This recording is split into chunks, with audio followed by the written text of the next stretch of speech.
Welcome to the video. അപ്പോൾ ഇന്ന് നമ്മൾ ട്രൈ ചെയ്യാൻ പോകുന്നത് ട്രെൻഡിങ് ആയിട്ടുള്ള മയോണൈസ് റെസിപ്പിയാണ്. അപ്പോൾ ഈ ഒരു മയോണൈസ് ഉണ്ടാക്കാൻ നമുക്ക് ആദ്യം ഒരു മുട്ടയാണ് വേണ്ടത്. അത് വറക്കാനായിട്ട് നമുക്കൊരു പാൻ ചൂടാക്കാൻ വെക്കാം. അപ്പം ചട്ടിലാരും മുട്ട വറക്കാറില്ല, പിന്നെ വീഡിയോ ഒന്ന് കളറാക്കാൻ ഞാൻ ഇത് യൂസ് ചെയ്യുന്നതേ ഉള്ളൂ.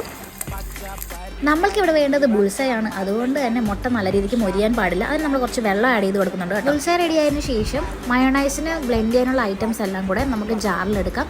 ലേശം ഉപ്പ്, ലേശം പഞ്ചസാര, ഒരു നുള്ള വെളുത്തുള്ളി ആട്ടോ ഞാനിവിടെ എടുത്തേക്കുന്നത്, പിന്നെ ലേശം കുരുമുളക്, ആവശ്യത്തിന് വിനീഗർ, അതും ഒഴിച്ചിട്ട് നമുക്ക് നല്ല രീതിക്ക് ബ്ലെൻഡ് ചെയ്തെടുക്കാം. ഞാനിവിടെ ബ്ലെൻഡ് ചെയ്തെടുത്തപ്പോഴേക്കും നല്ല ലൂസായിട്ടാണ് നമുക്ക് ഈ മയോണൈസ് കിട്ടിയിട്ടുള്ളത്. അതുകൊണ്ട് തന്നെ ഞാൻ ചെറിയൊരു കിഴങ്ങും കൂടെ പുഴുങ്ങി അതിലിട്ട് ഒന്നുകൂടെ ബ്ലെൻഡ് ചെയ്തെടുത്തിട്ടുണ്ട്.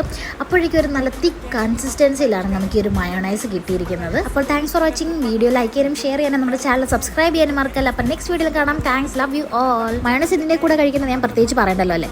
നമ്മുടെ വീട്ടിൽ അങ്ങനത്തെ ഐറ്റമൊന്നും ഇല്ലാത്തതുകൊണ്ട് കപ്പയെ മുക്കി ഞാൻ അടിച്ചു.